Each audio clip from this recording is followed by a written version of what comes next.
Welcome to the Late Game Podcast, a podcast about all things board gaming, from rolling dice to painting minis and everything in between. I'm your host Tyler, and with me is Kenneth. Sup? And Russell. How are you? So, there's a game that we've talked about on the show that is apparently getting a reprint, and it looks like I might need to play it soon so I can join in on all the excitement that is around the game. And that game is Sidereal Confluence. Oh, yeah. Now, one thing that I do know about the reprint is that the new art is going to be done by Kwanchai Moria, who has done the art for Cryptid, Flip Ships, Catacombs 3rd Edition, and Kenneth's favorite, Dinosaur Island. Woo.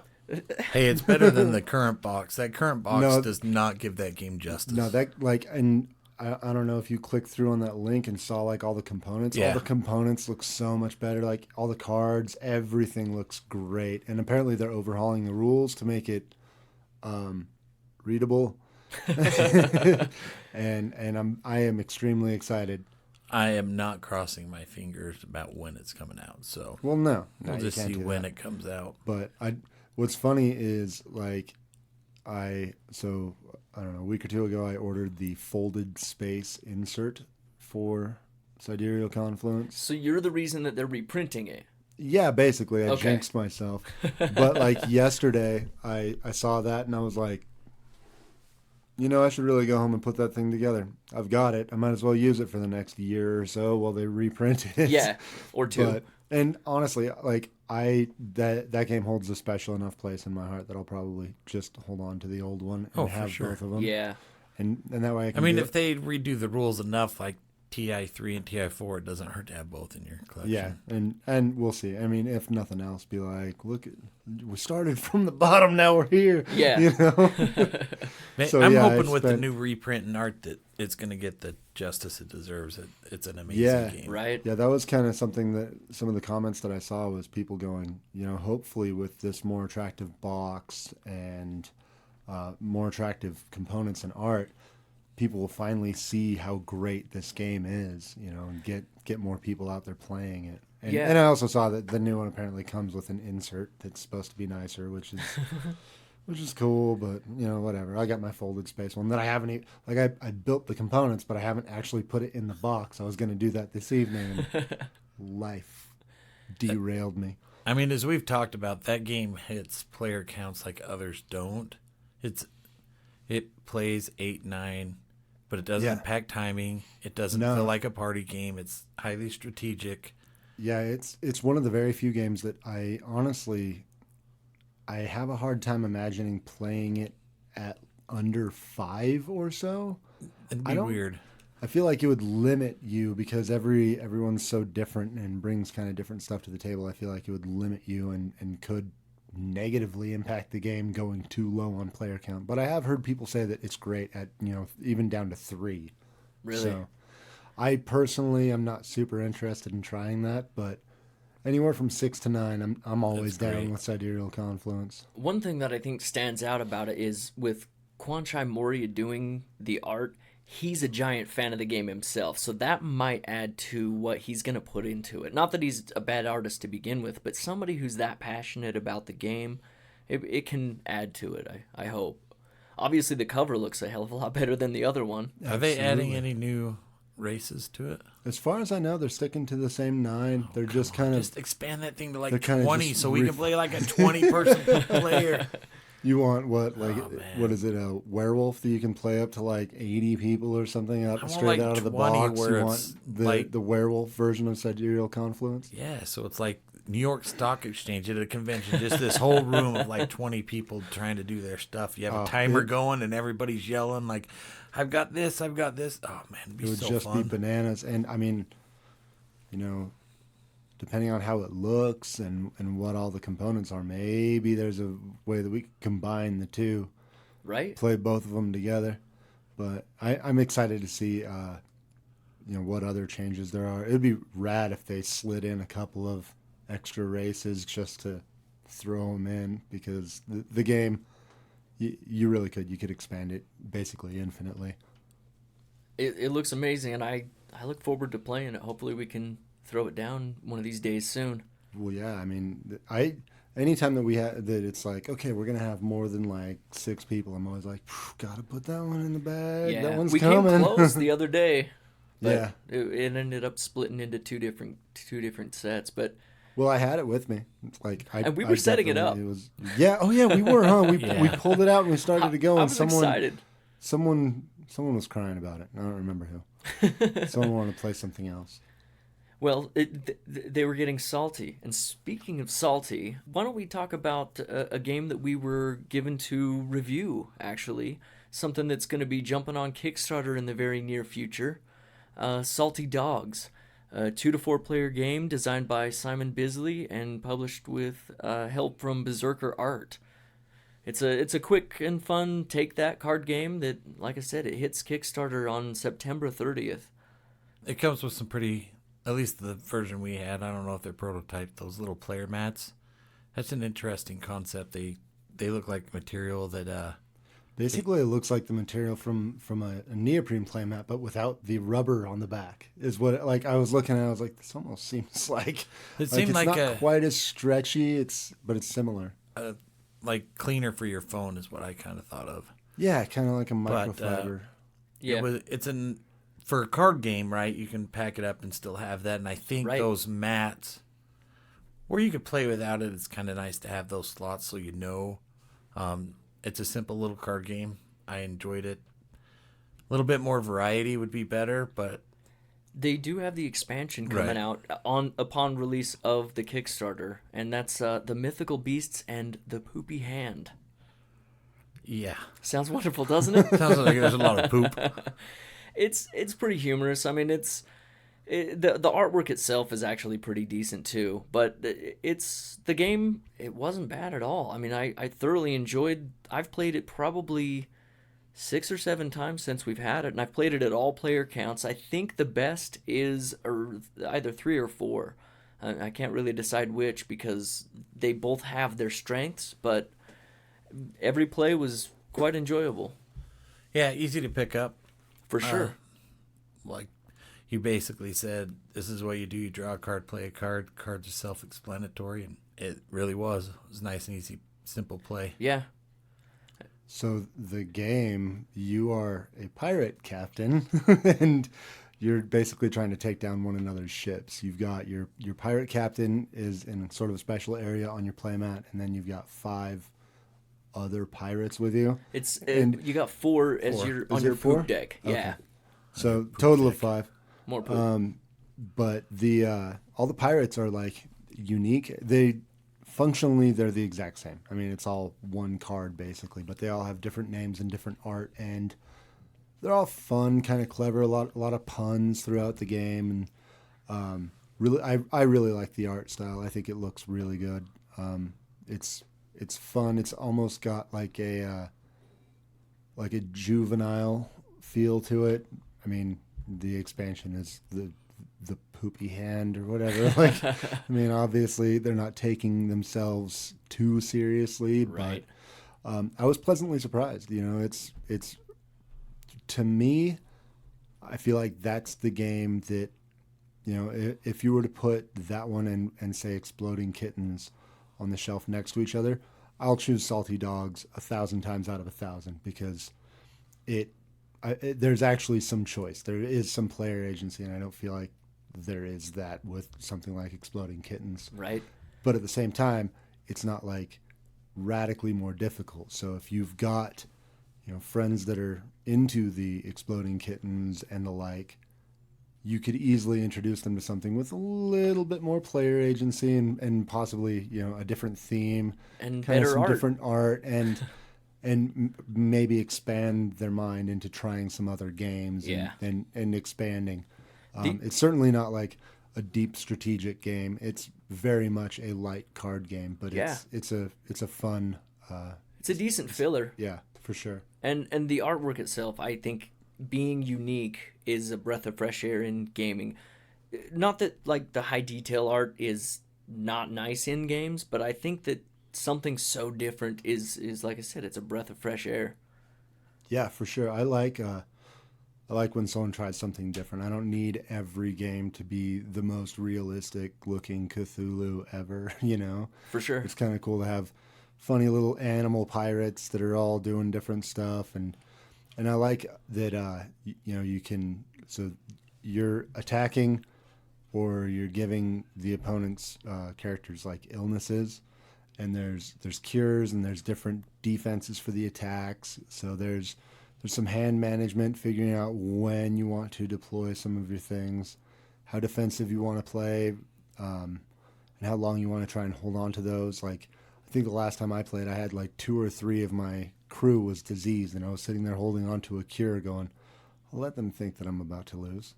Yeah. I'm perfectly fine with Well, and not letting only these guys think I'm about to lose, and then boom, I'm right back in it. You know, I cured my disease. Dude, whether you had a handful of them to begin with, or you just kept drawing them, you had answers for everything that we were throwing at you. Yeah, there was a whole lot of no. You will not cannonball me. I will not walk the plank. I do not have scurvy. It was good times. It was. So, have you played anything that you wanted to mention, Russ?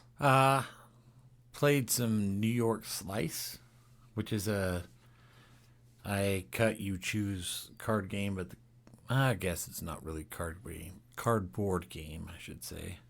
I don't know if you guys have played it. You make a pizza, and then whoever made that pizza, they cut sections, and you're trying to make sets of slices, and they cut, and then everybody chooses which slices they want. So it's a good fun game my family likes. And then we also played Ancestry, which is a very fun Eric Lane game that a lot of people don't know about. It's about as easy drafting game as you can get. So with New York Slice, that's a game that sounds like it would make me hungry. Yeah, it's good. It's really cool too because the box is a pizza box. The score tracker is a menu.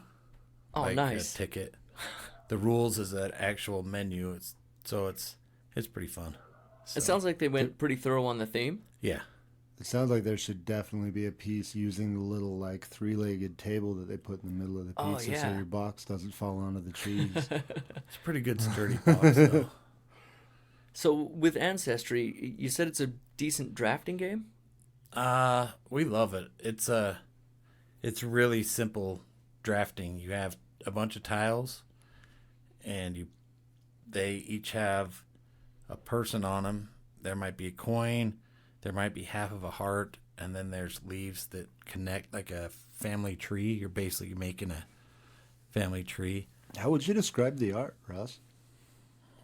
There's different races. There's ancient races.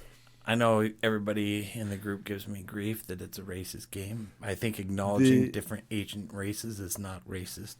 The different races tend, like, the art is kind of in the vein of almost like caricatures, I think. And the first time that I saw it on the table, I was like, wow, that looks mighty racially insensitive. Like, it was, you know. It depends on what you're talking about, because the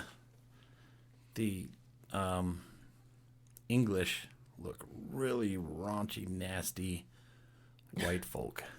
They are not happy-looking people. So I take it that this is an older Eric Lang it's like a year or two old. Oh, really? It just flew under the radar. Yeah. I know it was part of a series that was it B. I'm trying to remember the publisher. Yeah, I want to say that came out right around the time that Eric Lang signed on like full time with Simon, right? Yeah. So it's an Eric Lang game. Calliope Games, that's what it is. Calliope Games did a series of small games with heavy publishers or large name developers. Mm-hmm. Beehive is one that I can't remember who did that one, but this Ancestry the components are gorgeous. Really nice cardboard. You don't even have to punch. It's heavy cardboard. It's a solid game for sure. It's fun. And it's also, fun to question your friend about their motives for owning it. But there is that chaining with the trees and the different hearts. So it's, if I remember correctly, because it's been a while, the trees are like your lineage, where the hearts are marriages, right? Yeah. And each round, so you draft 5 tiles, you score kind of like Seven Wonders, where you score the whatever lineage you have. You compare your lineage to the person to the left and to the right. So if you have 3 Egyptians and the person to your left has 2, then you score for that. And it's my family knows it really well, so we get it to the table. We'll play it a couple times in like 20 minutes. Oh, nice. Okay. So it's a pretty quick game. Yeah, I want to say that. My daughter's very competitive with it. So as soon as we're done, she'll like hurry and score her tree, and then she'll like wipe it off so I can't see, because she doesn't want to tell her score until we all figure it out. Yeah, I want to say that the first time that we played, I mean, even with teaching the game, it only took 20 minutes maybe. It's a really quick game. If you know how to draft, like it's no problem. What about you, Kenneth? You played anything since we last hung out? No. I mean, at the risk of like revealing how the sausage is made, we record. We've kind of stacked our recording schedule so that we can keep Tyler ahead of the curve on the post-production. Why you gotta, get secrets out there? Why not? Just pulled back the curtain. Yeah, why not? With the wizard. Yeah. So I honestly don't know exactly where this episode fits in the schedule, but it's been like 2 days since we last recorded, so I have not had a chance. I received a game from Kickstarter that I'm really, really excited about. Quite possibly what will end up being. Have you played it yet? No, I haven't. I opened it. You should have played it for awesome. Today's episode. When? When I don't work at home, Russ. I don't have a bunch of kids hanging out that I can just capture and no. So it was a Kickstarter game that I backed because it looked hilarious and the name is awesome, and I kind of just had to, and it was cheap. It was like a first time publisher, super risky, but it was like $12 or something like that. And it's called Satanimals, and it's hilarious. That sounds awesome. Like the theme of the game is you're building who can build the best demonic petting zoo, and I know that like all the different animals like are evil looking, and you like sacrifice visitors and stuff like that. So that does sound pretty great. I'm really excited about it. It looks hilarious, and I haven't played it yet. There's a possibility that it won't be like awesome functionally, but either way, like it's something that I'm happy to have in my collection and just sit there on my shelf being evil and making people question it. That's cool. Well, aside from Salty Dogs, I really haven't played much since we last hung out and recorded, but I think Salty Dogs took care of what I needed to do in between here and then. Did you play it at all with your kids? No, I haven't yet. I'm gonna throw it down with my son because he's 8 years old and he's big into the fart and poop jokes, so I think it's gonna go over pretty well with him. I think that'd be a good fit for him. For sure. Speaking of card games, why don't we dip into our main feature and talk 5 about card games.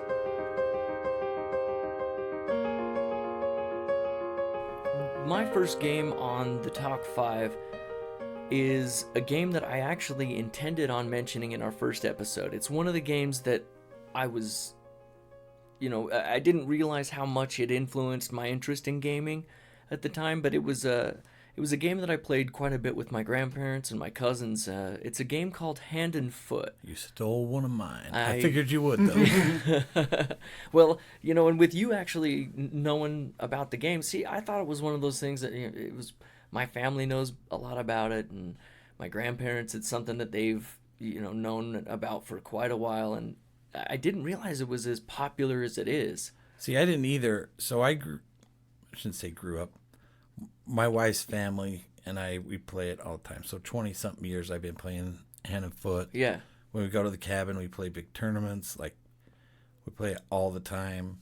To the point, it's probably one of the only games when it's getting played, I'll be like, yeah, I'm okay. I don't need to play. But the more I talk to people, like have neighbors that play it. Zach plays it. Yeah. Like it's a popular I've never game. even heard of. Isn't hand and foot like a disease that infants get? I think so. Okay, so what's this game? No, isn't that foot and mouth? Yeah. Yeah, whatever. I don't know. Yeah.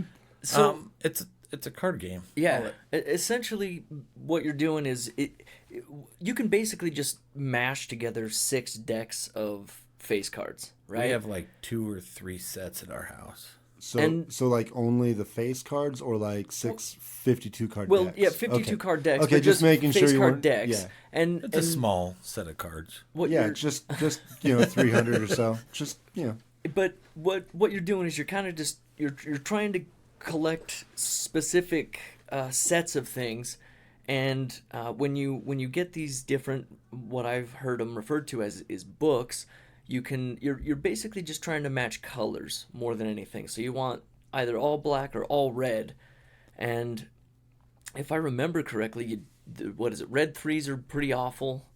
Red 3s are bad. Black 3s are nothing. They're nothing. And then everything else that you collect is going to be points that you score, essentially, at the end of the game. And you collect these books of cards. What is it? Is it sequences that you're collecting? I don't remember sets. exactly. It's sets of cards. Okay. So this is a kind of a funny game in the sense that I know a lot of people that play it, a lot of families that play it. I've never played it with someone that plays with the same rules as the way we play it. Right. Like everything is the same, but it's kind of like a folk type game where Yeah. everyone plays a little bit differently. yeah, Definitely. Right But- on. But someone did post a picture Of an actual of an printing actual game, of and the I've game. always thought about over the last year. I'm like, man, that would be the Kickstarter to do because there is a lot of people in the community that play this game. I found out it's also public domain.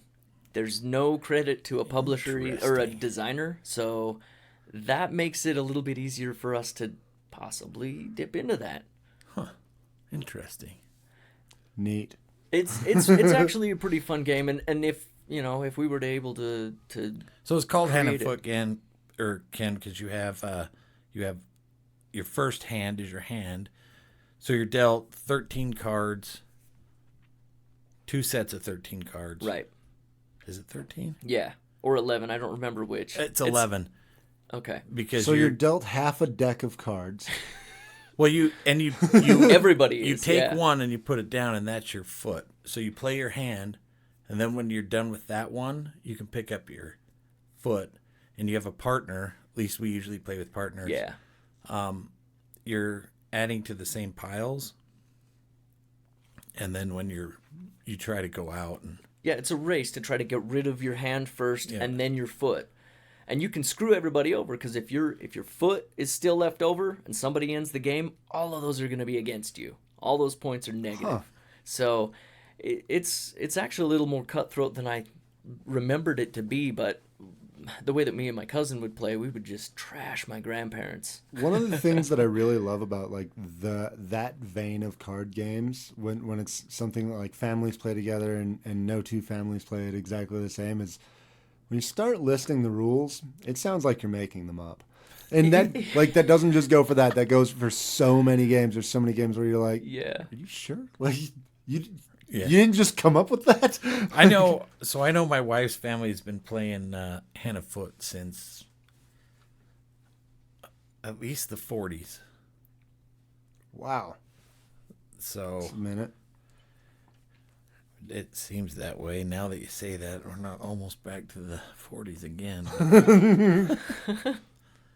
Yeah. I thoroughly enjoy it. I haven't played it for maybe 10 or 12 years, but it's something that I actually wouldn't mind finding, a copy of, an actual copy, and playing it with Russ just to see how much difference we remember the game in, and just to see who'd screw the other one over with the one foot. That's one I could get to the table pretty much any weekend. That's cool. I could just. My wife would probably be excited if I said, "Oh, let's play hand and foot." Well, As excited, more or less, than Wingspan. less than Wingspan now, which is a great. All right, cool. Yeah, cool. Just curious. There's evolution. I actually have played Wingspan also since we recorded. That goes without saying. Ding. So, what about you, Kenneth? What's your first in your top 5 with card games? Honestly, I'm going to go kind of in a similar vein with another, just play it with a regular deck of cards. You only need one. You don't need 14 decks of cards to play this game. I've played it with 2 when you get too many people sitting around the table, but you can essentially play it with as many people as can reach the pile of cards. And there's all kinds of different rule sets, and actually Shut Up and Sit Down recently did a video on it detailing a lot of the rules, and there was a whole bunch of things that I had no idea about. It's called Egyptian Rat Screw, and I've heard the name, but I don't know the game. I've never even heard of it. Sounds cool. So, are you familiar with Slapjack? Oh, yeah. Okay, so let's start with Slapjack. What you're doing is you are going around the table, placing a card in the pile. Mm-hmm. If the order, that's in this room, it goes me, Tyler, Russ. If I lay down a face card, Tyler has a certain number of cards that he can lay down that within that he needs to get another face card. Okay. Or I get the pile. If he gets a face card, then Russ has to get a face card within a certain number. And I want to say it's aces, it's 4, kings, it's 3, queens, it's 2, and jacks, it's 1. So I lay down a jack. If your next card is not a face card, I get the pile. If your next card is say a king, Russ has 3 shots to get it. If he doesn't get it, then you get the pile, including my face card that I just laid down. Okay. Now, if there's double, if someone lays down doubles anywhere, you slap it. You get in there. And if there's, what was there? There was like sandwiches. So if someone lays down like, if it goes like 8, 4, 8, you can slap that and get the sandwich. On Shut Up and Sit Down, they were even talking about like if something matches the bottom card, you can, and someone lays it down, you can slap it. But if they're wrong, then they have to like throw more cards into the kitty. Like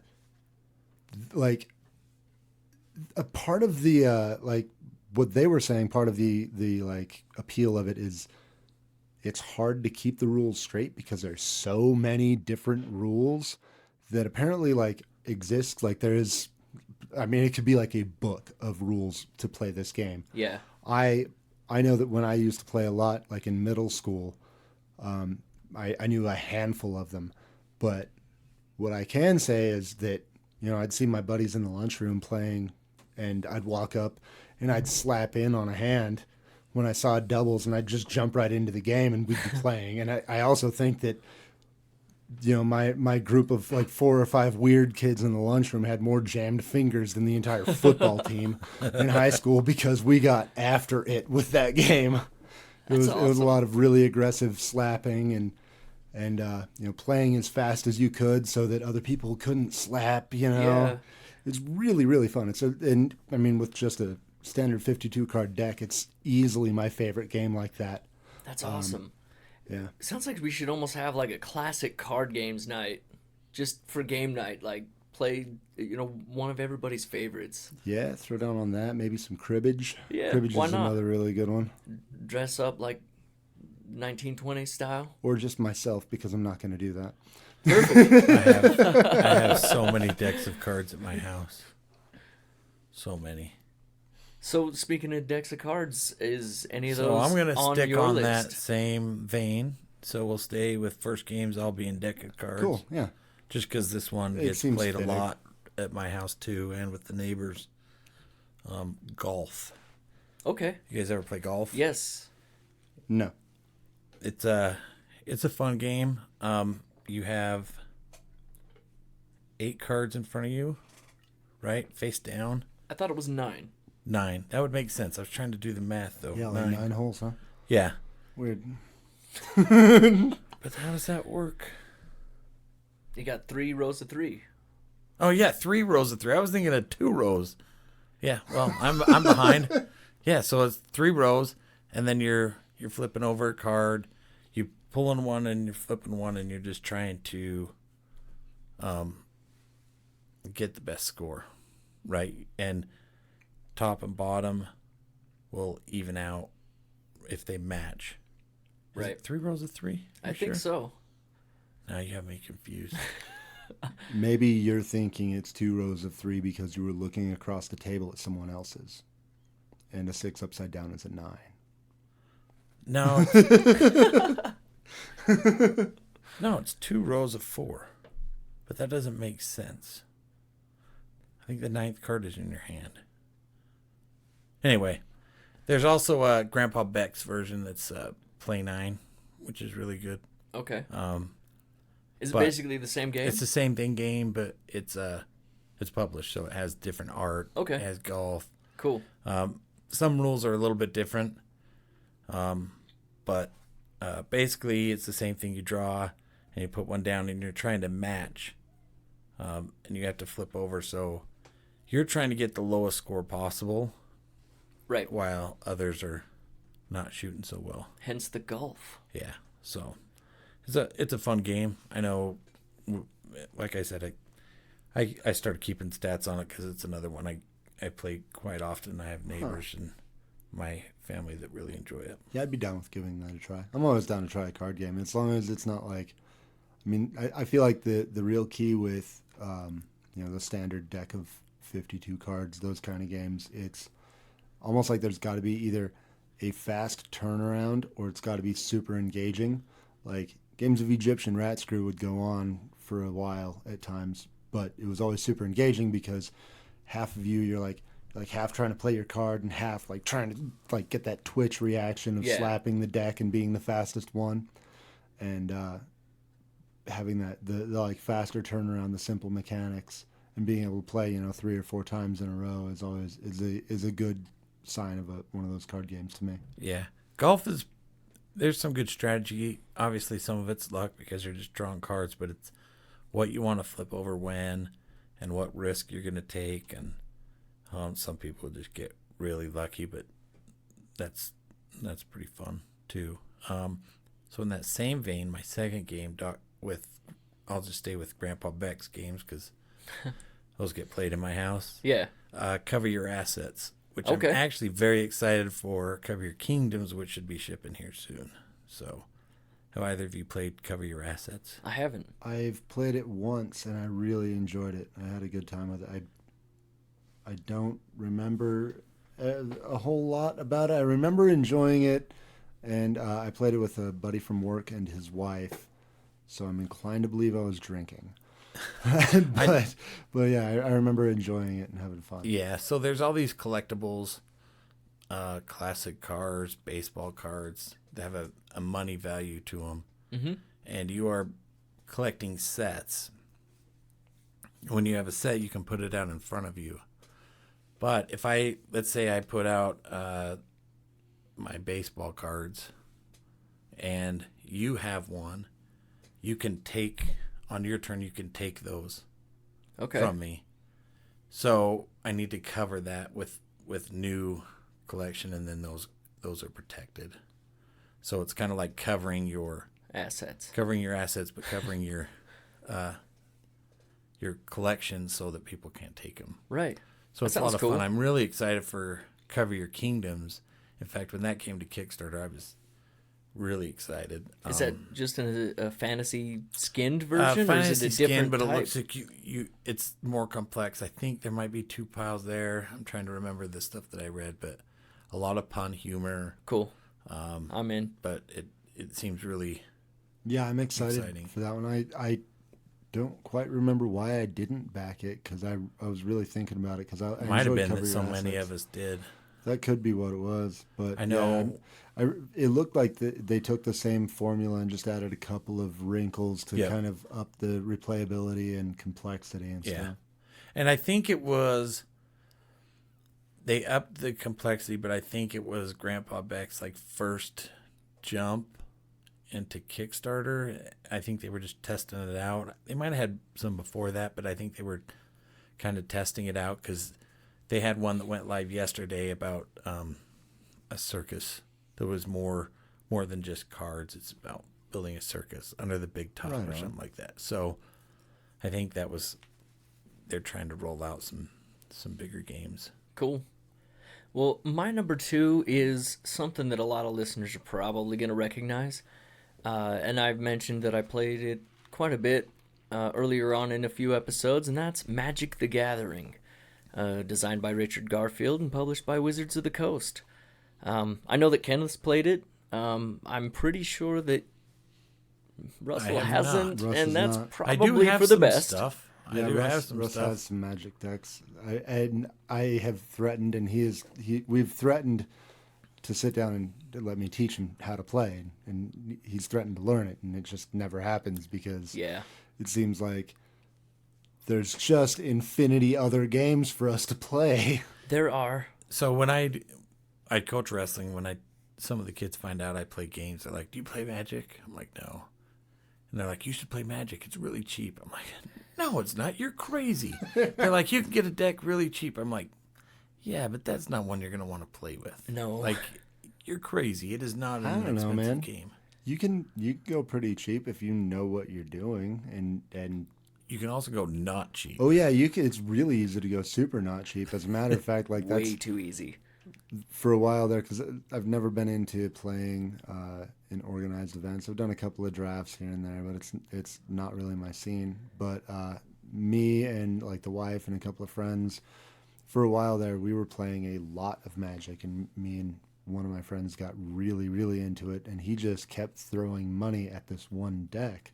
We were just playing at my house. Like, it wasn't, like, there wasn't a prize, Yeah. Like, the only thing he was doing was being better and better at beating me. And, like, after a while, I was like, all right. So we were at a game store that a friend of mine owned, and to prove a point, I went, all right, because, like, we weren't playing any specific format. We were basically playing, like, unlimited, you could do whatever. Yeah. I went, all right, cool. So here's what I'm going to do.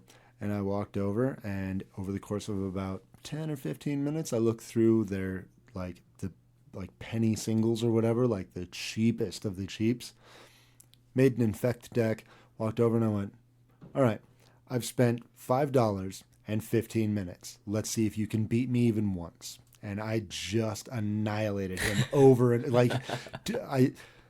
he was building up in a direction and it was like, dude, you're making it not fun for me. And I kind of swung the pendulum a little too far in the other direction. He was like, I've spent like $200 on this deck and I can't do anything with it. And I was like, yeah, I know, man. Maybe don't be an asshole. Like, so I have to ask, does he still play? Do you know? I'm not sure. Like, we still played after that, Yeah. It was less frequent, and then personal issues have kept us from hanging out as much. It happens. Yeah, he likes to drink all of the alcohol, and that you gotta share. Yeah, he's just that's a better game night. He's a bit too much. He's also my like old DM. He was our dungeon master, and just his drinking got out of hand. But yeah, Magic was huge for me also. When it comes to Magic, though, for me, I got into it. I did play a little bit of competitive. I think the best way, if you're going to go do anything as far as events at stores go to a pre-release, because that's such a laid-back environment. Aside from being at midnight on those types of things, just wait for the next day on those pre-releases. Go to a Saturday pre-release. Two-Headed Giant is awesome. I've never actually played Two-Headed Giant. Dude, it's you and another dude, and you're just playing 2-on-2, and it's two heads, one giant. Oh, so really cool. It is a lot of fun, and the pre-releases are great because you're all cracking packs, and everybody's excited about this new stuff. Yeah, for sure. And that kind of led me into playing with a friend of ours, the friend you mentioned about that owned a game store. Yeah, Turner. He got me into EDH or Commander, and that was kind of a scary thing. I ended up having 44 decks at one point. And dude, for those of you that decks of you that don't know what Commander is 100 card singleton decks. So you can't have a repeat aside from basic lands in your deck. I had 44 of those. He had 4,400 cards dedicated to one format of Magic. Wow. That's impressive. I have 11 now.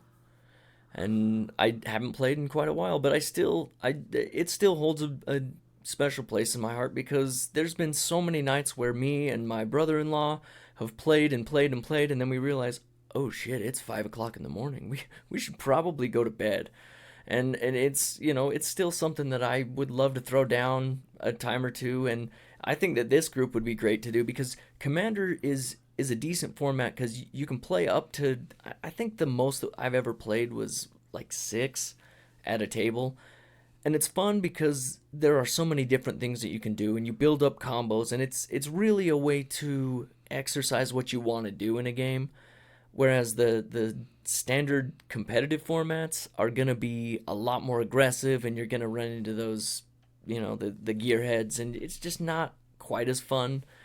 Maybe I'm just terrible at building decks, and I admit that's probably more of my problem. But when it comes to EDH, I loved building a theme or building a specific type of thing.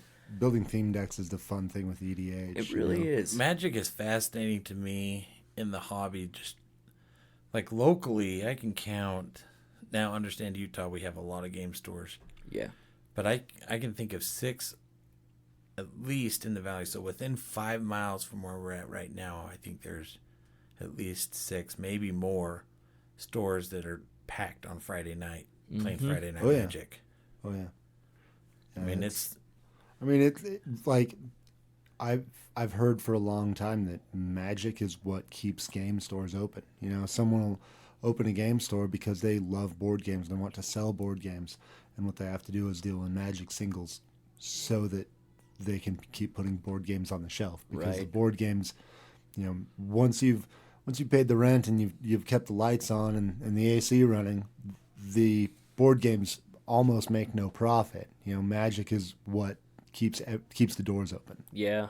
A lot of places. And I'm also grateful for that because I don't think that we would have as many board game stores, within proximity that we do if it wasn't for Magic. So, yeah, for sure. I mean, Magic started in, 94? Yeah. And I read somewhere recently that, it was announced that Magic the Gathering is officially the most complex game in the world because, with every set, and they release, 4 or 5 sets a year? Yeah, and they just brought back core sets, and they've, I think they're up to, 18,000 different cards between the different sets. Way more than that. It could be, but the thing is they reprint a lot of things. Yeah, they do. So there are a lot of duplicates with new art, which is okay and cool too, but I mean, they add, generally it seems like they add a couple of mechanics for every, block. Every couple of sets they'll add a couple of mechanics, and then they'll bring back some of the old mechanics and stuff. So there's cards that were printed, 20 years ago, that when they're designing new cards, they, and then there's not too many people that play in the really unlimited legacy formats and stuff, but there has to be some level of consideration. Okay, this 20-year-old card and this brand new one, that's an infinite combo and that's broken. Mm-hmm. Maybe we need to add some sort of stipulation to it, and that's how they generally handle it. Is they'll add a stipulation to keep it from going infinite with some ancient relic from the game. Yeah, it's a really well thought out game overall, which I appreciate what it's done. I wish I would have bought some back when. No kidding. When I was just out of high school, if that tells you how old I am. Give me one Black Lotus and I could pay a good chunk of my mortgage right now. Well, so we had a Dice Masters player came up to the Dice Masters tournament from Arizona. And we were chatting with him, and he actually paid off his house with his old Magic cards. Yeah. It's not surprising.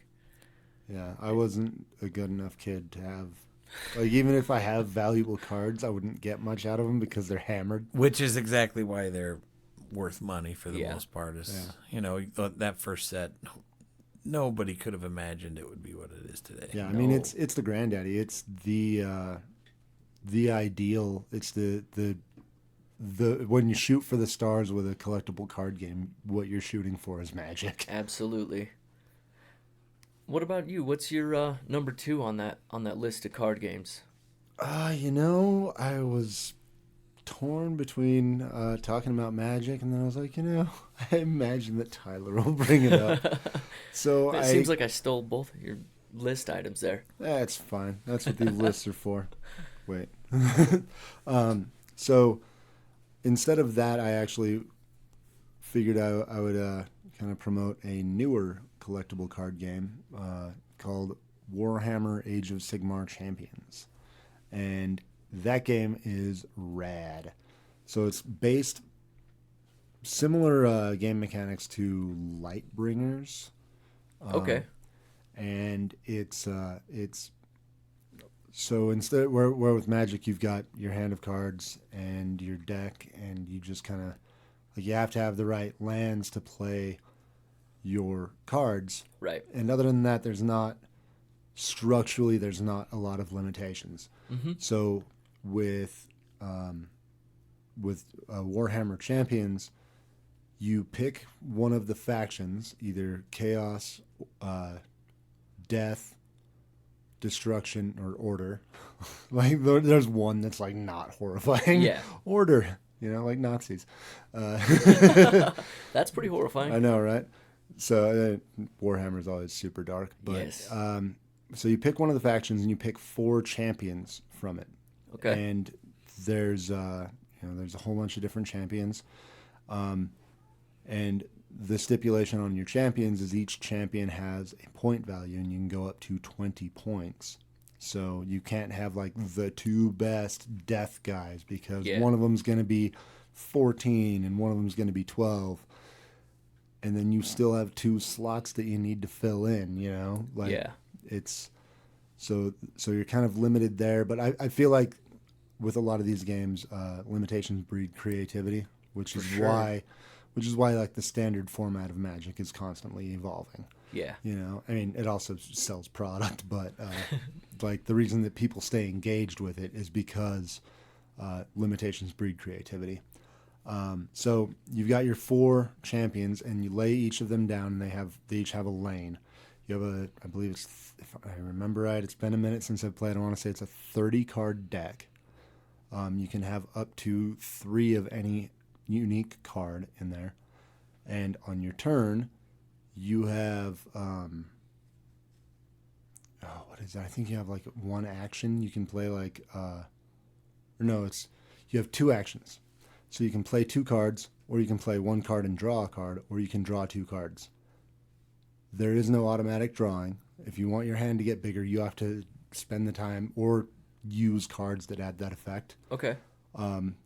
With the champions in each of your lanes, there's certain goals that they have. So you lay down a card, and if it does say damage, and that's what the symbol is in the upper left corner, you then turn it 90 degrees clockwise, and there's a new goal for that champion. And as you turn the card, you then reveal like a special ultimate power card that's underneath. And all of the guys that you lay down, each of your unit cards, they turn, so they're going to be on the board for a max of 4 turns. Right. And then they just go away. Okay. It's really, really good. It's just a super good game. You can get really creative with it. You can have a lot of fun with it. There's a lot of really cool options. I think they also released a digital app with it, and you can play it for free. Right.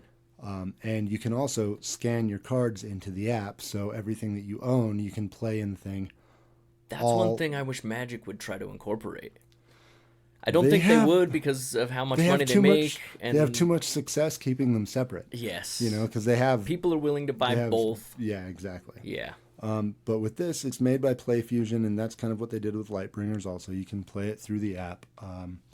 They did make a decision recently that I don't love, and that is with their newest set, they've released it digitally before going to the cardboard. I like playing the cardboard. I like I got a pretty sweet mat for the game, and Yeah. I like going to the store. And locally, it's a small community, but we have a really good community. And like the first time that I went to an event, one of the guys was like, "Oh, you're new?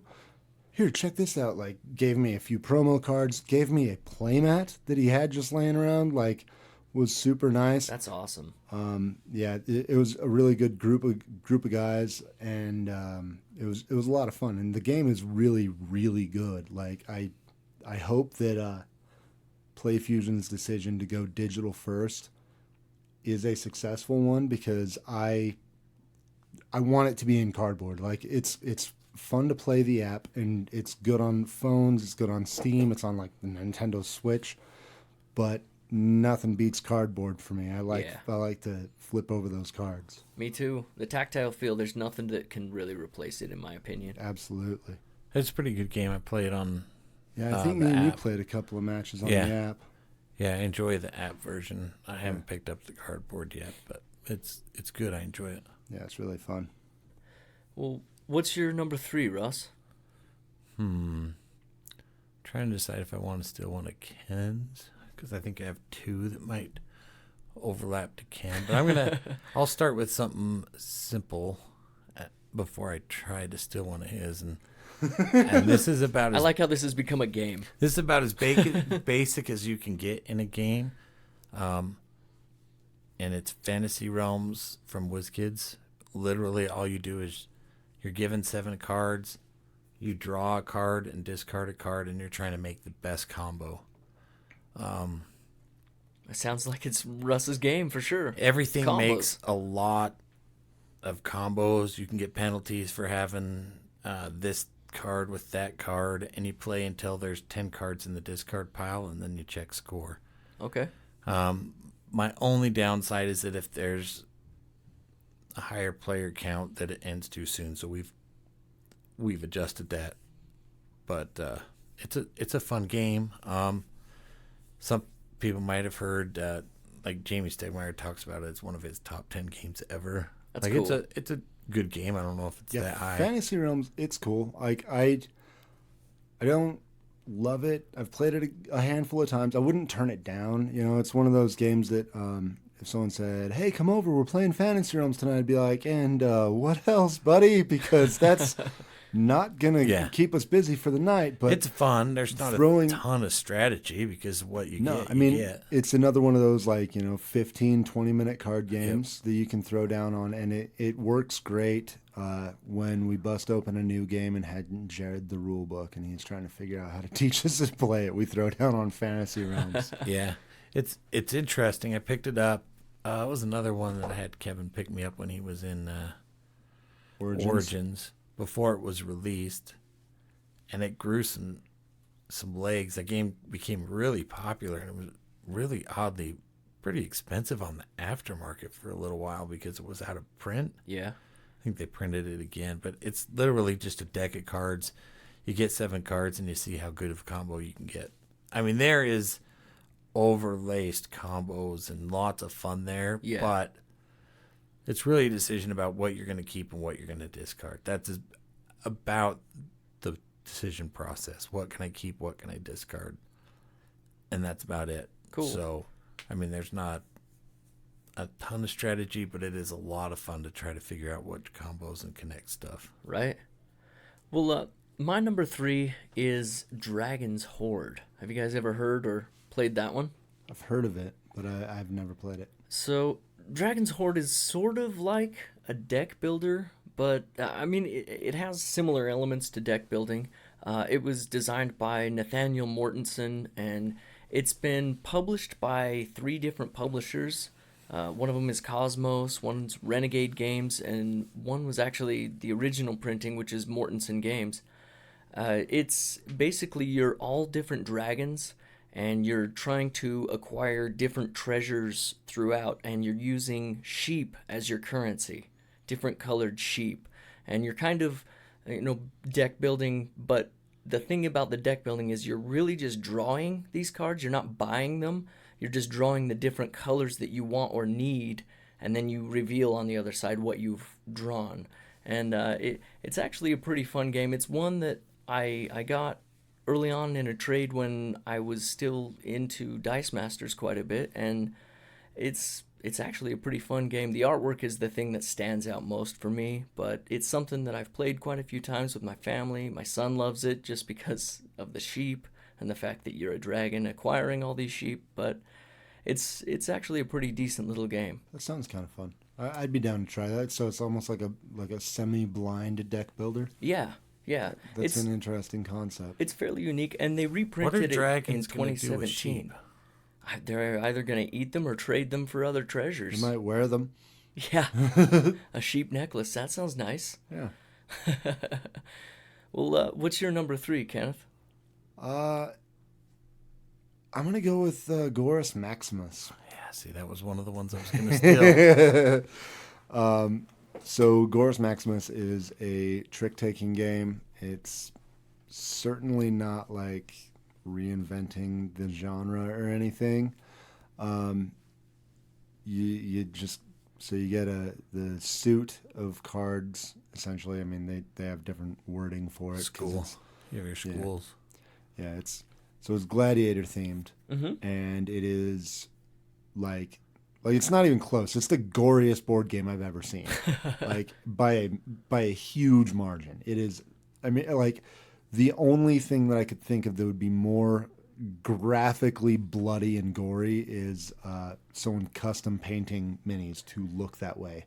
That's the only thing that I can think of. So it's also super cartoony. Yeah, so I mean, it's super interesting cartoony thing in about the the sense art- that my family will play it. The new artist for Sidereal Confluence, Kwanchai Moria, is the guy that did the art for it. Neat. Yeah, that's kind of a cool tie-in there. Yeah, that's fun. But yeah, I love the art. It's like hilariously brutal and violent and gory and like to a degree, but it's like it's cartoony enough that I think most people would be fine with it. Yeah. But there's absolutely going to be a my segment in-laws are fine with it. I was worried about it, but they were like, "Nah, that's funny." Yeah, It's playfully gory. Yeah, there's definitely going to be a segment of people who are it's just off-putting to them. Yeah. And I feel like that's a good thing with just about anything. I don't think everyone should like everything. Thematically, it works though. The more I play that, the more like the Gorus Maximus like lives up to, because unlike other trick-taking games, you can change the trump like in the middle of it, and there's negative points that you can give someone. Yeah, it can get pretty so you mean. can just like, you're thinking you're going to get all these points, and then all of a sudden someone will play something and you're getting negative points, and it's not as easy as other trick-taking games to have a strategy of. Yeah. Yeah. It sounds awesome. Aside from the art, I mean, the game sounds pretty good too. Yeah. And did you end up getting the deluxe version or no? I didn't, just because I ordered it in and I had rewards, so I paid like $7 for it. Yeah. I wish I had the deluxe version, but The deluxe version has another one of my what has become one of my favorite component upgrades. It's got beautiful plastic cards with gold, nice. with gold edges. with gold edges. Like it looks like just looking at it from the side, when the deck is all together, it looks like just a solid chunk of gold. And then it's these beautiful, like, they're perfect to shuffle, they're perfect to handle, they're just amazing quality plastic cards. That's cool. And then like little poker chips for your victories, and a little sword, like little pretty heavy little, like 2-inch long metal sword to show you which the trump card is and stuff. And it's just a fun, like, silly little trick-taking game, but I really, really enjoy it. I dig it. Yeah, you play rounds, and whoever has the most points at the end of the round gets a chip. You get 3 of those chips, you win. Okay. It's probably my favorite trick-taking game, because it's a lot harder to have a solid strategy if everybody knows what they're doing, because you never know when things are going to get turned. You don't know when a trump's going to get turned. You don't know when the negative points are going to come out, because they numbered them right. It's right in that like 8 or 9, so it's a solid card, but it's -4 points, so you don't want that. Yeah. Oh man, It's a good one. Yeah, Well, it's next awesome. time I'm over, I want to play that one. I'm down. That's one that I've always got a couple of little games tucked in those side pockets. That was one that was living in those side pockets on my board game bag for quite a while. Cool. And lately, I know I've had Arboretum, and I imagine that Satanimals will be hanging out there. And that's another little card game. But Satanimals. I'll throw in Satanimals and Gorus Maximus. I was going to say, they sound like they would pair quite nicely. I did like that the way they boxed it. I'll never just take that, but they actually have a deck of cards or a like box within the box that you can just not worry about the tokens or anything. You can just take a small deck of cards wherever you want to go. And that is enough to play like 4 players, I believe, and the game goes up to like 8. That's awesome. So essentially there's 2 decks in there, but the one deck is enough is the exact cards that you need, because you cut off, if there's a total of like 13 cards per suit, for 4 players, you cut off at like 8 or something like that, and you add a couple more for each player. Okay. So it's not just like taking out a suit, like with like Arboretum. Right. When there's less players, you play with less of the tree species. With this one, you actually take the numbers off of the of every suit. Okay. And like I said, the theme matches that game pretty well. Yeah, and it's hilarious and awesome. It sounds great. Yeah, it's good. Well, and it sounds like something that you'd want to, play after a brain burner, just to kind of reset. Honestly, it's fairly brain burning for being it is because you trick taking. It gets overthink stressful. it. Yeah, I mean, you don't want to be stuck with the negative cards, and you don't want to accidentally win a trick that you're trying to lose, because you absolutely will be trying to lose at times. Yeah, you can accidentally win, and that's like just as irritating as when someone else just barely swoops one on you and steals what you were trying to get. Some of those trick taking games, you have your cards, right, and you look at them, and you're like, sweet, I can be in control this whole round. Yeah. You can't do that with this game, because you never know. Like I've had hands where it looks like I'm going to be able to do everything I want, and I get hosed with a lot of just bad stuff. So you think a lot in that game, but you probably shouldn't, because you don't have the control you do in some trick-taking games. That's cool. It sounds wonderful. Yeah, we'll have to bring it next time. It's fun. What about you, Russ? What's up next? What are you going to try to steal? I won't steal. I have an idea of what his next one is, but I'm not going to. I'm going to talk about, actually, I don't know if we've played it. It's one I picked up on clearance at a store. It's really gorgeous. I picked it up for its artwork. But it has some interesting mechanics that I don't see in a lot of games, and it's Karmaka. Okay. It's about karma. Sounds interesting. You're trying to gain karma. But what's cool, it's kind of like you start as a bug and you get reincarnated as something else all the way up. Like you want to get, there's 7 levels. I can't remember what you keep going. But you start as Is one of them a chameleon? Because one of them should definitely be a chameleon. Maybe. A karma chameleon. Nice. But the cool thing about it is you have this, because you were being recreated, right?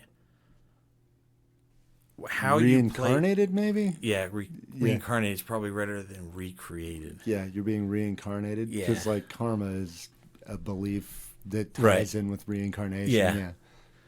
Yeah. So you are kind of setting what you get in your next life with what you're doing now. Like you can set cards aside for your next life. So it's this, game-wise, it's this planning ahead. Like, what do I want now? What do I want in my future life? Because if you play your really good stuff now, then you won't have it for your future life. Okay. So it's really good. And the more you get, when you get reincarnated, your opponent might not be. So it's this kind of thing. But what I really like that I find unique about it is that kind of, I'm setting stuff aside for my future life. That is cool. You know, is there, so, I've never played it. I've never even heard of this game. But is there any reason to play your good cards now versus later. Yeah, because you may need to, because they're numbered, but they also have abilities on them. I haven't played it in a month or so, but it's there are times to play it. Like, it's not like, oh, I just want to save my stuff, because I may need to move. So you're not just doing the ticket to ride, keep drawing strategy until you like. It's not something as basic as that. There's a little bit of and there's abilities that'll let you put cards aside for your future life. There's cards that'll let you steal from your opponent's future life. Oh, nice. So there's good balance of like, oh, I'm just not going to keep this, for there, because you have to get a certain amount of points before you can move on to your next life, and it gradually gets better and better. But the abilities that you play are also beneficial. And if you play for abilities, you don't play for your point total. And when you you discard cards, and it's really simple. But like I said, it's a uniqueness of setting stuff up for like the theme of like trying to have good karma for my next life. So when you're setting things aside, is it something that's open information? Everybody gets to see it? No? No. You're just guessing what you're going to steal then? Yeah. Okay. Yeah, but I mean, you're cool. usually setting aside good stuff. Right. You would assume, unless somebody's setting you up to fail. Yeah. So, and you never have too many cards in your hand, so it's kind of, it's good. It sounds interesting. Yeah. How's the art? Oh, the art is gorgeous. Like I said, that's why I bought it. It's kind of detailed, fantasy, maybe. Okay. It's either watercolor or airbrush. Nice. One of the two, but it's unique, though. Beautiful. Oh yeah. Well, what's up next for you, Kenneth? Well, I gave Russ, I had to test Russ and see if he was going to cross the line. And he didn't. I threw Gorus Maximus out there to give him one more chance to really, and he didn't. So my fourth game is definitely Bloodborne, the card game. I love Bloodborne, the card game. It's on my list, but I figured I had a list of like 12 or 13. He came prepared. Yeah, when we need 5, Russ is going to bring. I mean, it's an Eric Lane, come on game. It's a card game. Yeah.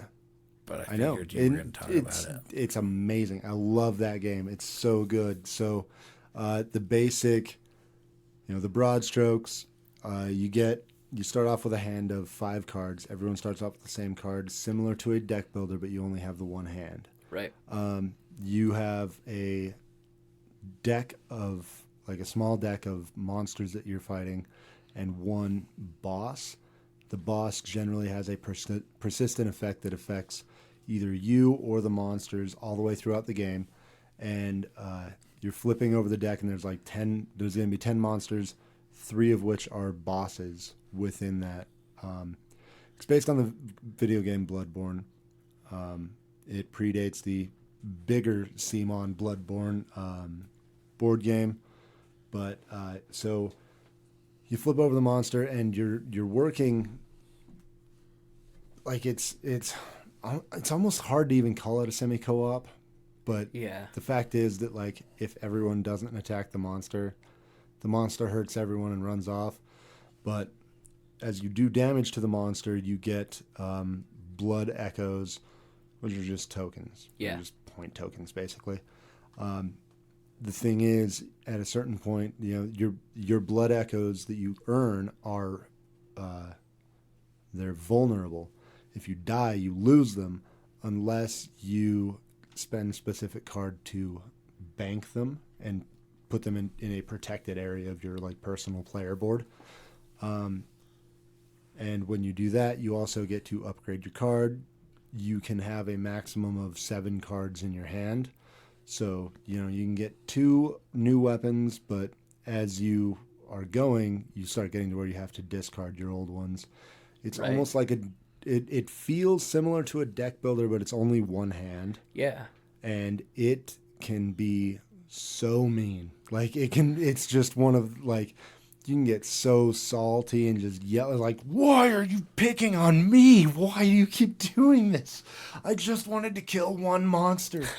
And it's awesome. It's such a fun game. The art, like most of the cards are basically screen grabs from the game, and the game is gorgeous. I mean, the art is phenomenal, but I think even being screen grabs, I only played it the once with you guys, but the graphic design and the layout and everything, it's really fitting, and it's really well done. Yeah. It's one of my most pimped out games, I think, actually.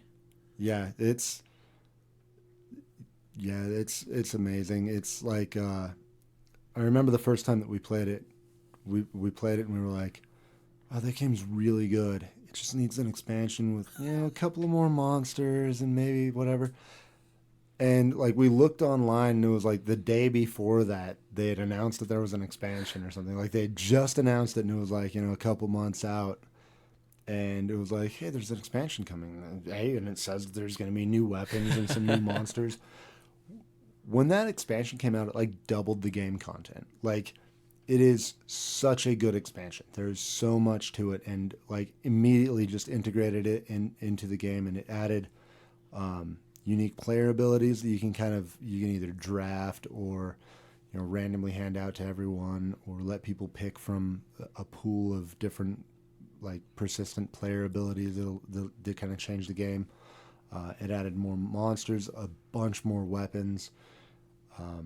There was also like a game night, like organized play thing that you could win a play mat and plastic tokens rather than the cardboard. Yeah. And plastic miniatures. Plastic miniature instead of the first player token. Which I have 2 of. I have my like Assassin's Creed version, which is white and bloody, and then the other one that's just normal and bloody. And what's kind of funny is like the character that I have in the Bloodborne video game is clad mostly in white. So the first time that I saw Russ is one that he painted white. I was like, dude, that's like my guy, kind of. I mean, it's a different set of gear. So like, it physically looks different, but the color palette, I was like, dude, how did he know? But yeah, I love the Bloodborne. That's been a hit. So that's been a hit with my family. It's been a hit with my gamer friends. I even took it last year. It was one of a handful of games that I took to California with me on a work thing. I was gone. So last year I spent like a few months basically working 2 weeks here and 2 weeks in Northern California. And it was the first trip out there. I brought it, and I was like, there was 6 of us all staying in a Airbnb house in the middle of nowhere. We were in Happy Camp, California. No one's there. There's barely any cell service. Like, it's very, very out in the sticks. Like it's just a few miles from the Oregon border. Okay. And like really pretty, but boring as hell. You know, especially for a bunch of guys who are used to living in the city and being like, oh, I feel like going to the bar and grabbing a drink. I feel like going to a movie. I feel like going to a concert. And I was like, I feel like anything. Like not hearing the sound of crickets.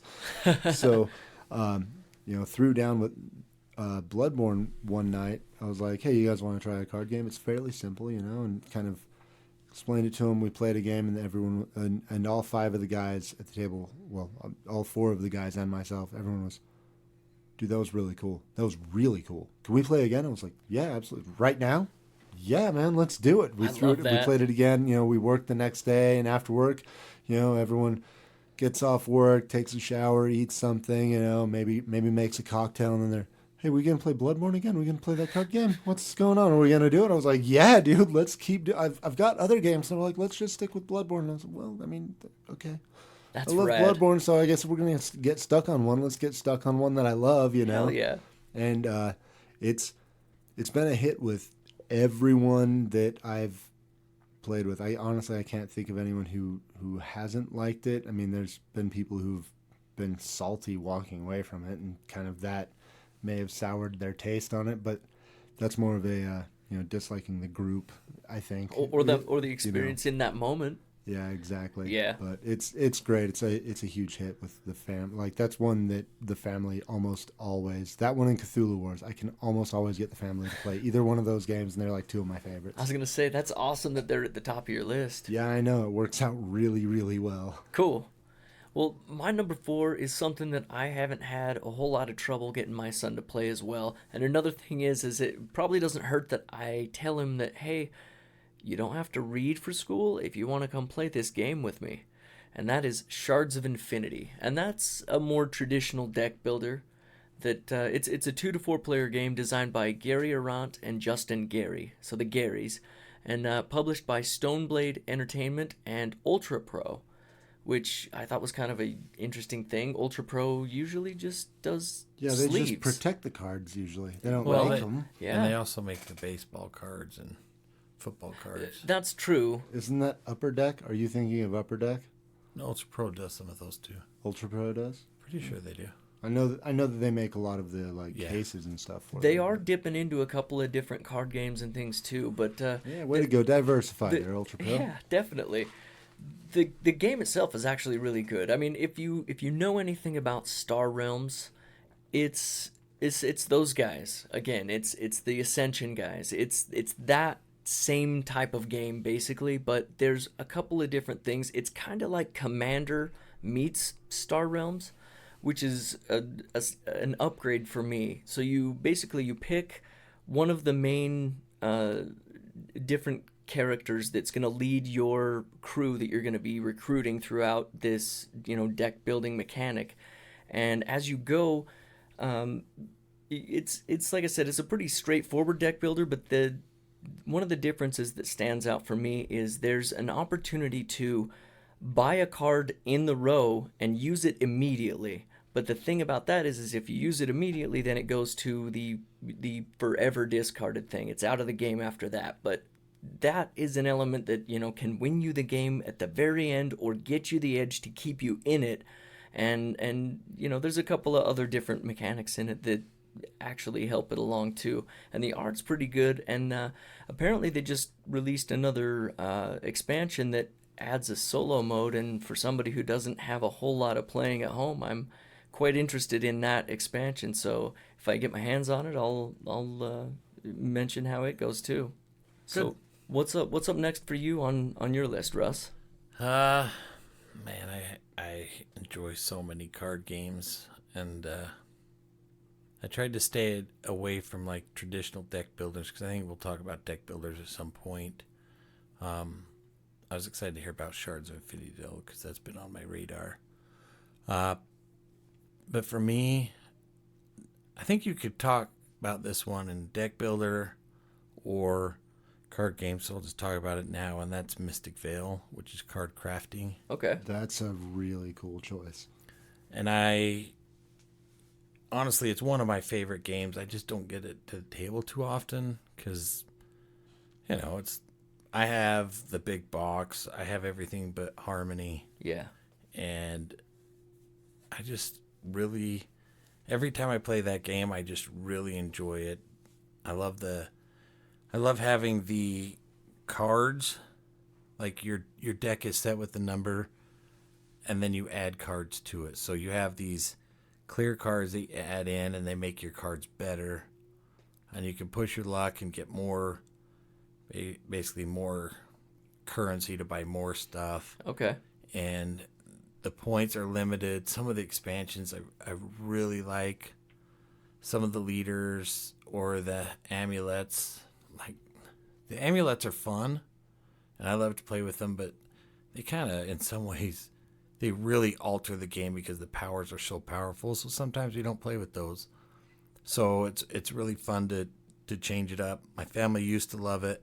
My daughter used to win, so she would love it, but now she's like, oh, you've got too many expansions, and she doesn't win as much. And so it's a really cool system. I know Edge of Darkness is out now. I've never played that. I've looked into it. It looks really cool.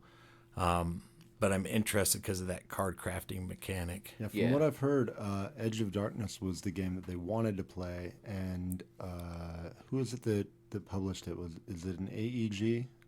I think so. Yeah, it's a bigger publisher, and they basically went, yeah, you're gonna need to tone that back because Edge of Darkness.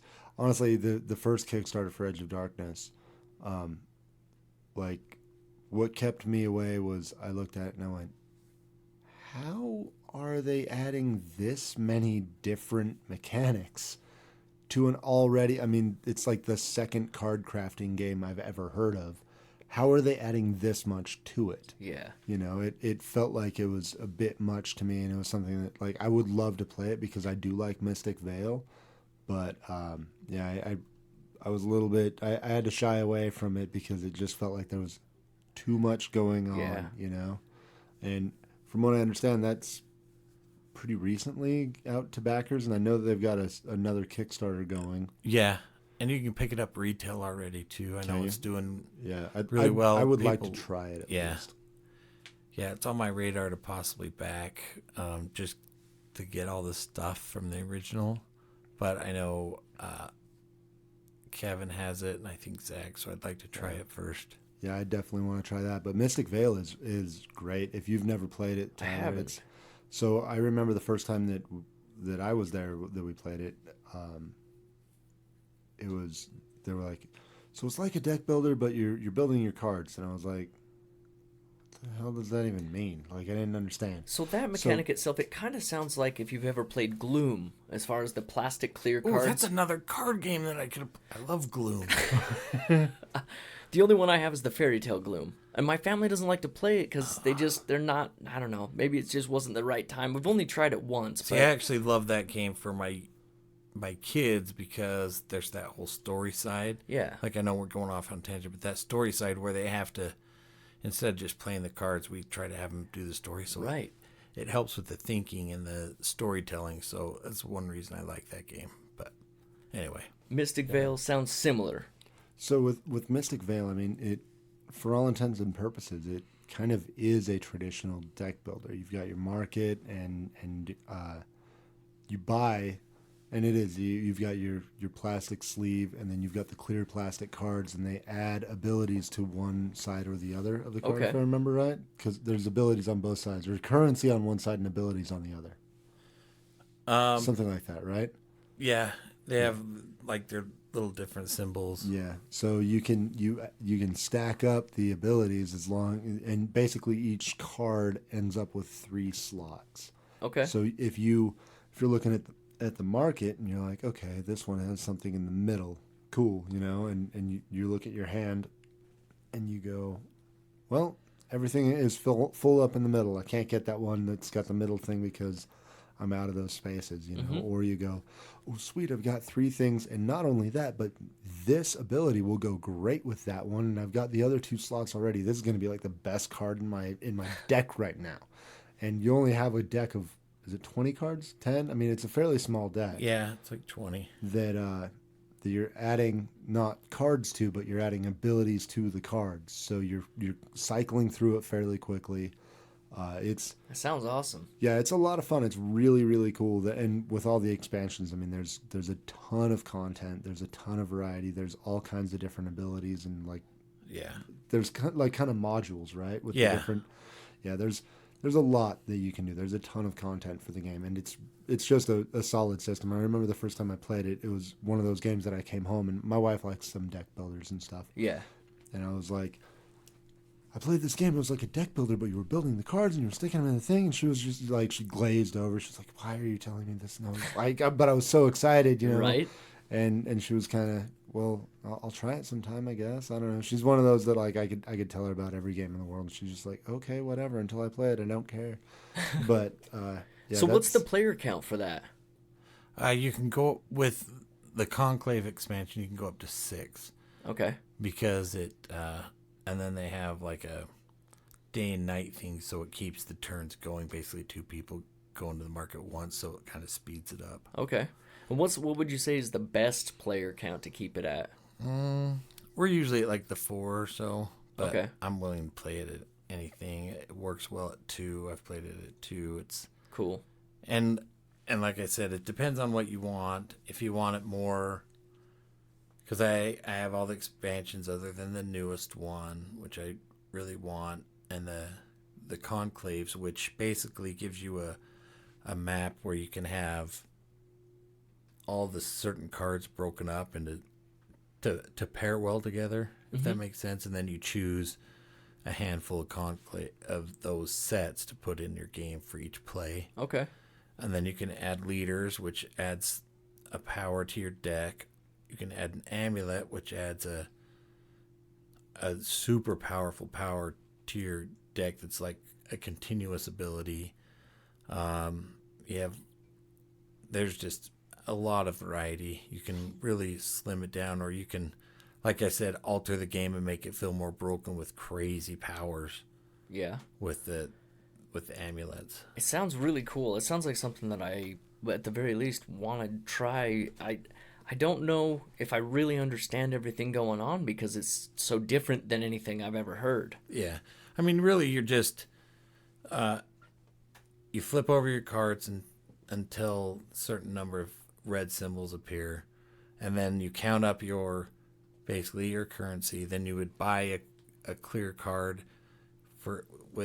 and then you put it in a card, and that's all you're doing, and you're trying to get points. Okay. Points are limited once based on how many players, and once those points are gone, you're done. But some of the new expansions, they have other ways to gain points, so they would come from the pool that's not divided among the players, so you can actually get higher scores. There's a lot of neat combos in there. I mean, Jared broke it last time we played it, but I didn't care. He won it in like 7 turns doing some crazy thing.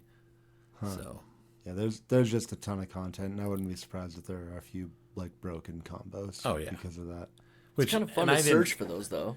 I mean, I didn't mind. I gave him a grief just because I don't get at the table often as much as I really want to when we were done playing in 7 turns. Jared, you got to give him grief. Yeah. I mean, I didn't care that I lost. I was just like, man, I never get to play this. And then we were 7 turns and we're done. So. That's cool. Well, what's next on your list, Kenneth? You know, there was a few things that I was like kind of going back and forth on, and like I was thinking, you know, do I want to go with something like kind of unique, like 5-minute Marvel crossed my mind, which is a very timed game, you know, and it's really fun. The kids dig it. There was, you know, I thought about like maybe trying to think of an LCG, but honestly, I don't have enough experience with any of them to really love one.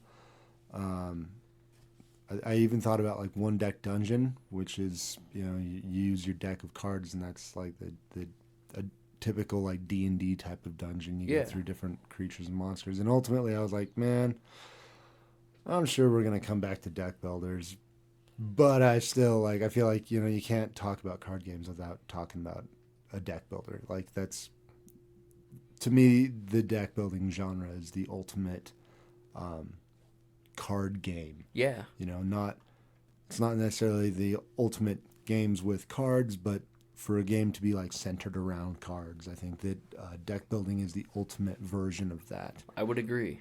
And then from there it was, all right,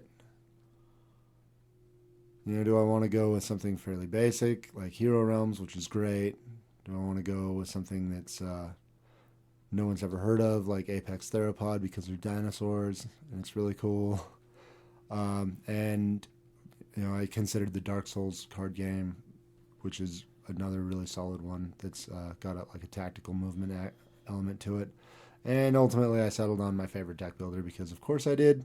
And I'm sure I've mentioned it before, Aeon's End is the last one to close out my list. Yeah. And Aeon's End is just a fantastic game. So with Aeon's End, you've got a fixed market of 9 different cards spread across the categories of spells, gems, and relics. Okay. Generally speaking, your spells are what does damage to the monster, your gems are what allows you to buy more cards, and then relics they tend to be utility abilities.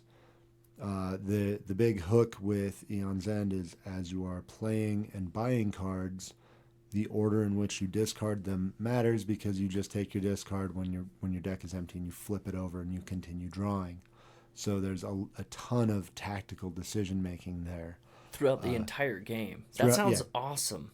Yeah, and it's also a deck building game where it's been a minute since I played, but I'm like pretty sure you play with a hand of 5 cards.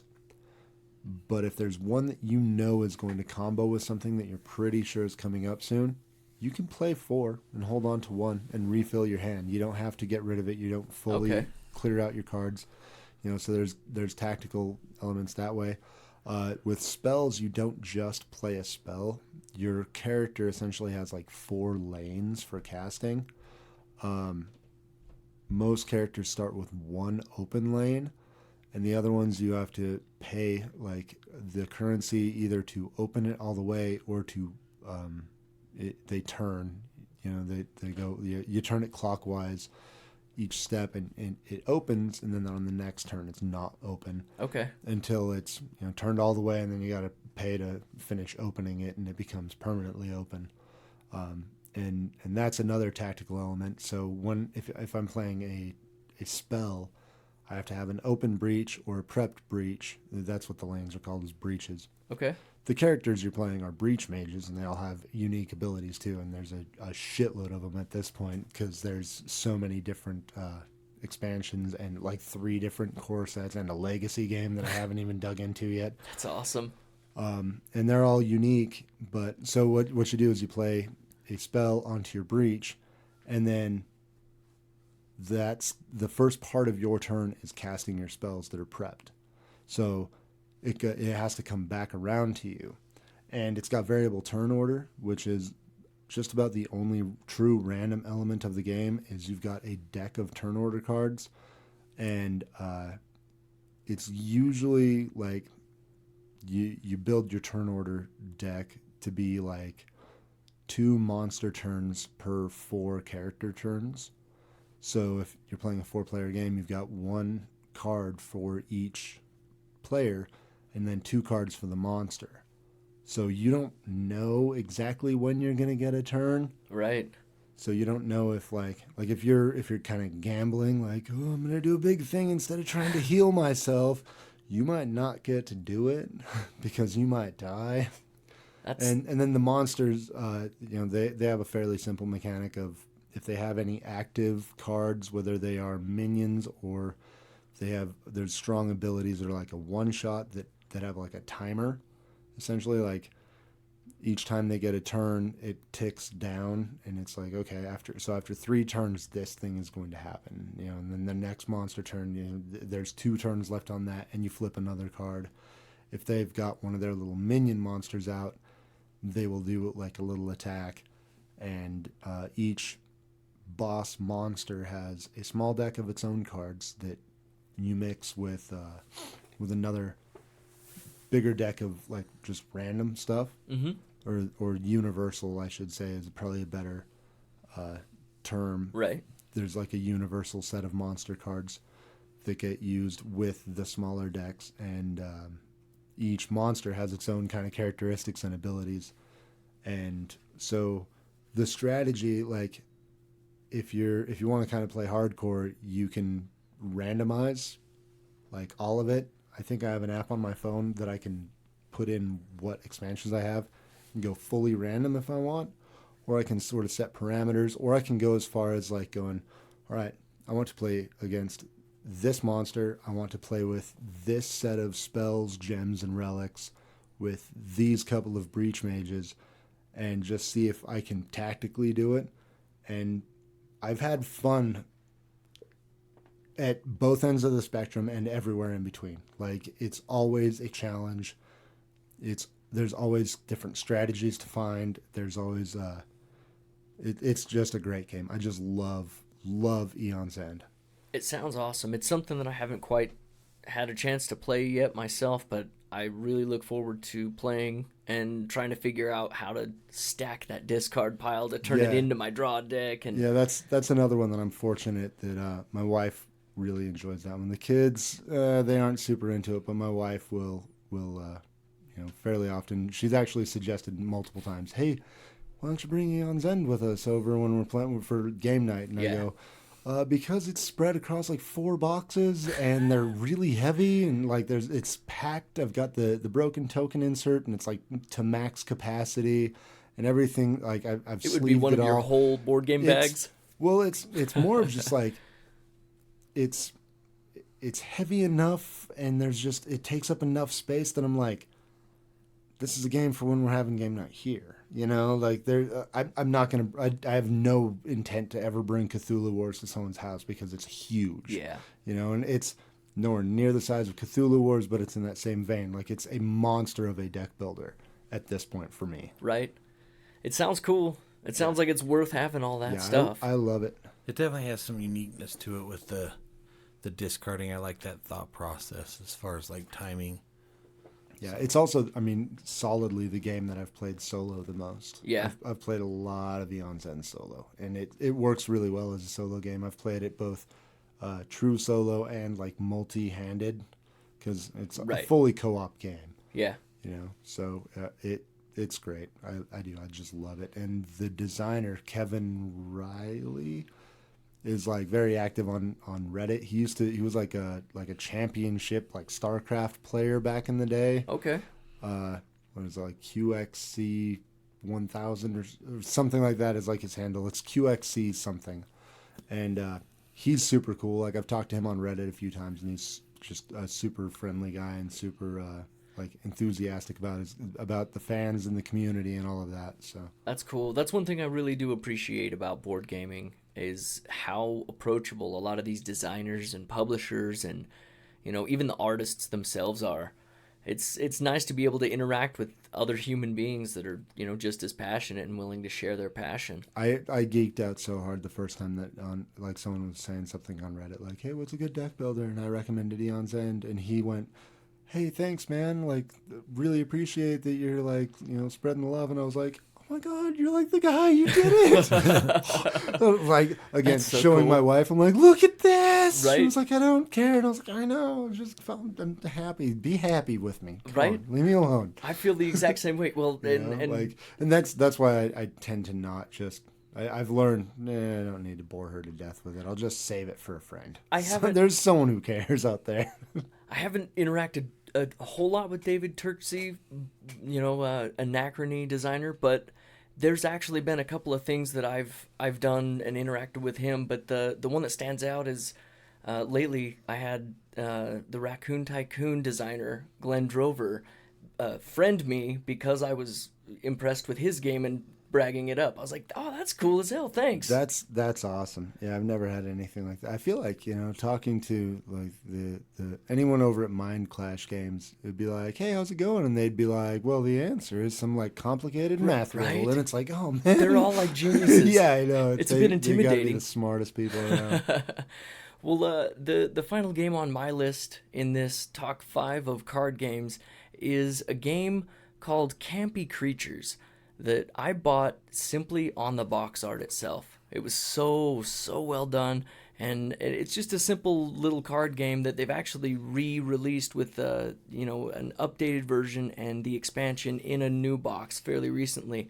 It's designed by Maddox Schuler and published by Keymaster Games, who also did Parks. So if that says anything about the quality of the game itself, it's pretty awesome. The game is it's like a deduction and bluffing game where you're all different mad scientists trying to collect mortals, different human beings of different quantities, so that you can continue your mad testing. And everybody's just trying to, you know, play these different monsters in a sequence so that you can basically collect these humans and have the most points. But there's a lot of different elements of it that you can screw over the other players and leave them with literally nothing, or, you know, really help yourself out. So it's a pretty quick game that I think that we should definitely have hit the table this upcoming Halloween season. Yeah, that one, I've heard good things about it, and it looks fun. Like, I like horror, and it's kind of got like that classic cheesy horror vibe to it, you know? I feel like that would be a good one to like throw on some old Misfits and just and just have a good time playing a fairly simple game. So what do the turns look like in that? Because that's one that I've really wanted to get to. The turns themselves, it's really quick. It's sort of similar to Mission Red Planet in that everybody's revealing at the same time. Everybody picks, so you all have the same cards, and you basically pick a monster that's on one of these cards, and every monster kind of has a way to mitigate the other monsters at the table, and if you both play something at the same time, I believe it kind of cancels things out, or in turn order you get to go first or whatever. Oh no, actually there's a little a turn order tracker that has, if you're on the top of that track, you will be going first if you were the one to play a duplicate and somebody else plays it, and then at that point your turn tracker goes to the very bottom of that track, and whoever's next in line, it slides up, which I thought that was kind of a cool element in that deduction style game. But the game itself, I mean, it takes maybe 40 minutes to play through, even with a full 5-player count. So it's a really fun and quick, and it can be kind of an aggravating game, but it's fun aggravation for sure. Yeah, I need to get that one. Get the second edition so we can play the expansion. Ooh, an expansion. Yeah, that has my attention. I definitely want to play that. I'm so down.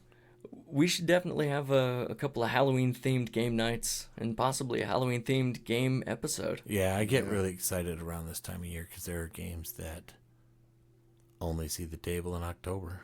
Yeah, there's a lot of awesome like horror games. I mean, obviously, like Lovecraft is all but its own genre at this point. Yeah.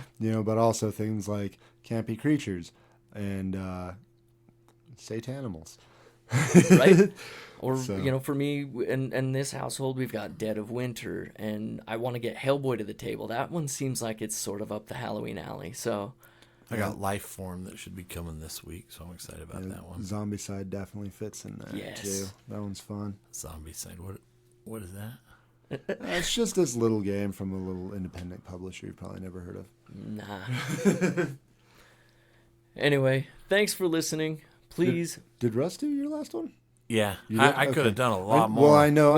I feel like we like the order changed at some point. It changed because I went straight from golf into another grandpa bag. Okay, cool. Yeah. All right, cool. So I just wasn't paying fully.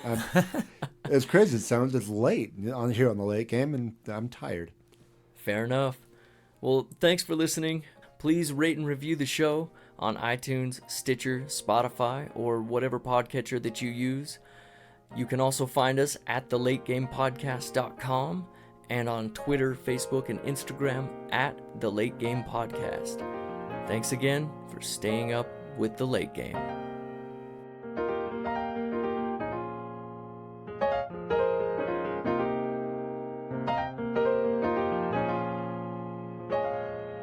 I'm going to do a review of Parent-Teacher Conference. I give it 0 stars. I don't want to do it again.